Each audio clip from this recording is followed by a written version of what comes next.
यो आज मेरो अगाडि सिप्लिगान छ देखिरहनु भयो होला।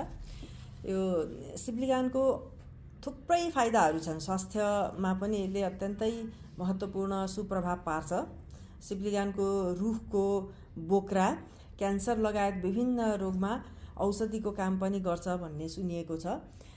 यसलाई खास गरी नेपालीहरूले तरकारीको रूपमा र अचारको रूपमा खान्छन्। यसलाई उसिनेर तिलको छोपहरू हालेर त्यसरी कोइरालोको जस्तै गरेर आलुको जस्तै गरेर आलु पनि हालेर यसलाई अचारको रूपमा पनि खाइन्छ भने यसको मुन्टाहरू कलिलो मुन्टाहरूलाई फलामको कराईमा भुटिकन पकाउँदाखेरि यसको तितो पनि कम हुन्छ र त्यसरी खाँदाखेरि स्वादिष्ट मिठो स्वस्थकर खास गरिकन यो उच्च रक्तचाप भएका त्यस्तै मधुमेह रोगीहरू अरू विभिन्न खालका रोगहरूमा टाउको दुख्ने लगायत रोगहरूमा यसको सुप्रभाव हुन्छ। औषधीय गुणले भरिपूर्ण छ र हाम्रो गाउँघरमा के पनि चलन छ भने यो सिप्लिगानको मौसममा सिप्लिगानको तरकारी खाने अचार खाने गर्यो भनेदेखि विभिन्न विषहरूले पनि छुन सक्दैनन्, सर्पले टोकेको बिख पनि लाग्दैन भन्ने पनि भनाइ छ।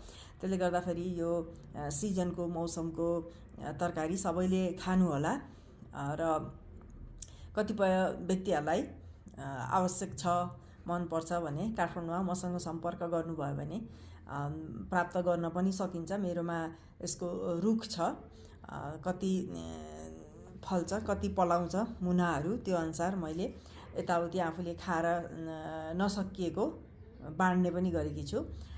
कसैलाई मनपर्छ भनेदेखि सम्पर्क पनि गर्न सक्नुहुन्छ। धन्यवाद।